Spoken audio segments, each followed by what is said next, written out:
E aí, primata, bem-vindo de volta à nossa querida Floresta Tupiniquim. Aquele lugar onde a gente só quer, sabe, sobreviver, mas parece que a burocracia tá sempre ali, no galho de cima, tentando impedir. Pensa só na situação. Você é um macaco trabalhador, tá cansado de pagar uma fortuna na água que a Companhia da Floresta te entrega, quando entrega. Aí você tem a ideia do século, vou cavar no meu próprio terreno. A água tá lá, brotando debaixo das suas patas, fresquinha. Mas na hora que você vai beber, surpresa, ela não te pertence. Como assim, cara pálida? Como assim? Mas antes da gente entrar na confusão, vamos só entender o que é essa maravilha. O macaco vai lá, pega uma ferramenta emprestada com o vizinho e começa a furar o chão. Depois de muito suor, muito trabalho, ele encontra um rio escondido, debaixo da terra. E é aí que a mágica acontece. A água sobe sozinha, sem precisar de bomba, sem nada. É um presente da natureza. Uma bênção, sabe? Prático, útil, perfeito. Só que aqui na nossa selva Tupiniquim, a gente já sabe, né? A alegria de macaco pobre dura pouco.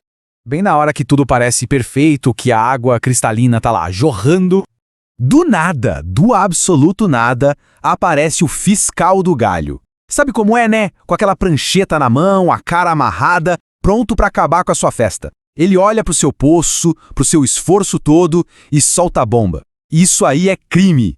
E o macaco fica lá, com o olho arregalado, sem entender bulhufas. E é aqui que o nó começa a apertar de verdade. Para entender essa doideira, a gente precisa conhecer a lei do rei da floresta, que é bem clara numa coisa. A água que brota do seu chão, sinto muito, mas não a sua. Olha só a linha do tempo da confusão. Primeiro, lá em 1988, a Constituição Federal diz que toda a água do país é um bem público. Beleza. Aí, em 97, veio a tal da Lei das Águas para oficializar o negócio. Para usar a água que está debaixo da terra, você precisa de uma autorização. É o nome chique para uma autorização do Estado. A desculpa, quer dizer, a intenção, eles dizem, é proteger a floresta. Mas a gente já vai ver no que isso deu. Então guarda isso aqui que esse é o ponto principal. Você pode ser dono de tudo. Do seu terreno, do seu ninho, daquele cipó que você usa de balanço. Mas a água que corre lá embaixo, essa aí tem outro dono. E não é você. É do rei da floresta.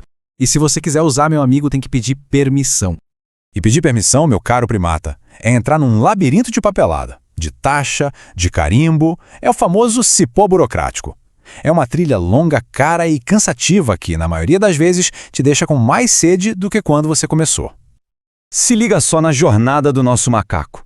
Para regularizar o poço, ele precisa, primeiro, contratar um engenheiro. Já começou o gasto. Segundo, fazer uma análise caríssima do solo, um tal de estudo hidrogeológico, cheio de palavra difícil. Terceiro, registrar no órgão certo. Quarto, pagar um caminhão de taxas. E o principal, o gran finale, esperar. E esperar, e esperar. E enquanto isso, a conta de água continua chegando e a sede não espera, né? E quanto custa essa brincadeira toda? Bom, se prepara.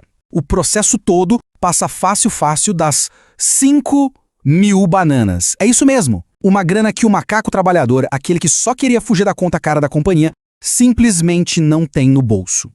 E qual o resultado dessa dificuldade toda? Tá aí, ó. A esmagadora maioria dos poços artesianos na nossa floresta é ilegal. Estima-se que quase 90% funciona na clandestinidade. Agora, para e pensa. O que isso realmente nos diz sobre o sistema?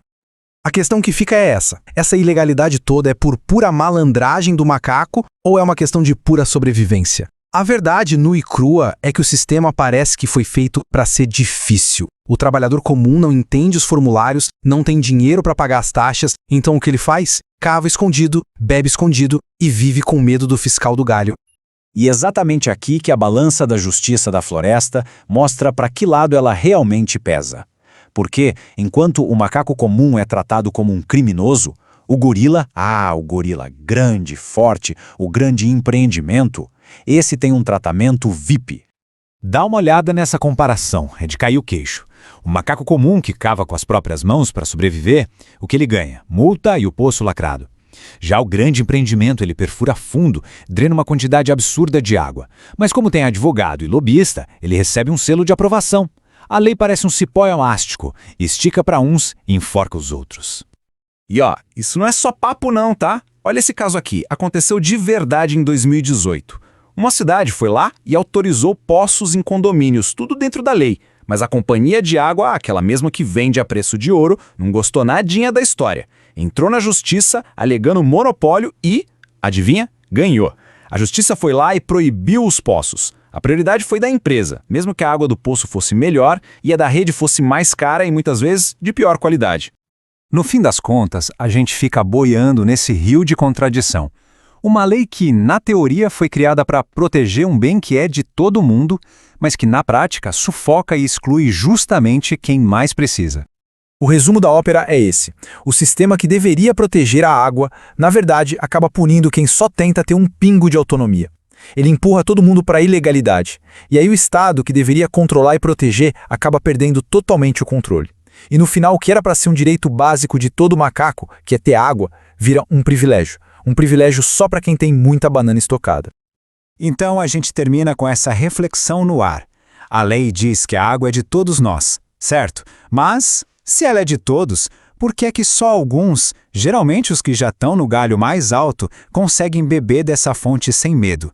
A contradição escorre abundante como um rio escondido, mas continua inacessível para quem mais precisa. Falta muito equilíbrio nesse galho.